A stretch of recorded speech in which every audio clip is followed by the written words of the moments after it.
America से निर्वासित किए गए 104 भारतीय अब घर लौट चुके हैं। जानकारी के मुताबिक अमेरिका से डिपोर्ट किए गए भारतीयों को मेक्सिको अमेरिकी सीमा से पकड़ा गया था।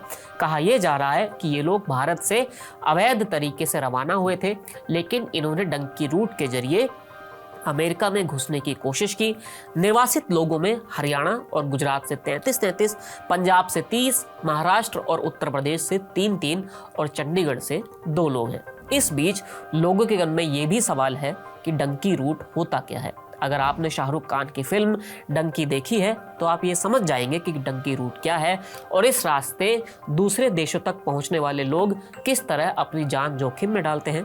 डंकी रूट यानी कि गैर कानूनी तरीके से विदेश जाने का एक रास्ता। इसमें लोग कई देशों से होते हुए गैर कानूनी रूप से अमेरिका, कनाडा और यूरोप में घुसने की कोशिश करते हैं।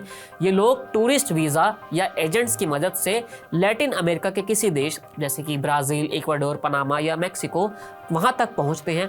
फिर वहां से जंगलों, नदियों और रेगिस्तान के रास्ते पैदल चलकर अमेरिका मैक्सिको बॉर्डर तक पहुंच जाते हैं और इसके बाद दलालों की मदद से अमेरिका में अवैध रूप से घुसने की कोशिश करते हैं।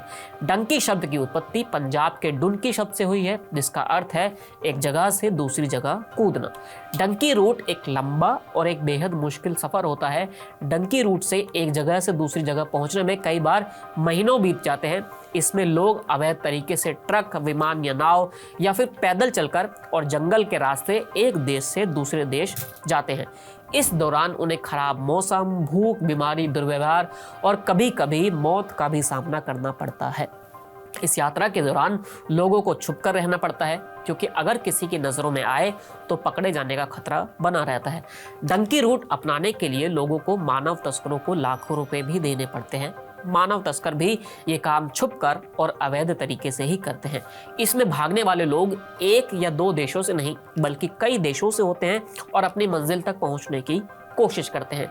इस यात्रा के लिए केवल एक देश का वीज़ा लिया जा सकता है या फिर दूसरे देश में जाने के लिए डंकी रूट शुरू हो जाता है। डंकी रूट जब सुर्खियों में आया जब फ्रांस ने दुबई से निकारागुआ जा रहे 303 भारतीय यात्रियों से भरे एक चार्टर विमान को मानव तस्करी के संदेह में रोक लिया था।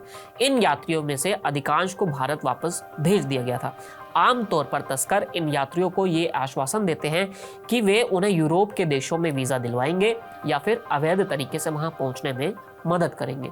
डिपोर्ट किए गए लोगों पर भारत में कोई कानूनी कार्रवाई नहीं की जाएगी, क्योंकि उन्होंने भारत के किसी भी कानून का उल्लंघन नहीं किया है। वे कानूनी रूप से भारत से बाहर गए थे, लेकिन अवैध रूप से अमेरिका में घुसने की कोशिश की थी, जिसकी वजह से अमेरिका ने उन्हें वापस भेज दिया है। हालांकि अगर इन लोगों के पास पासपोर्ट उपलब्ध नहीं है तो उनकी पहचान बायोमेट्रिक्स के जरिए की जाएगी।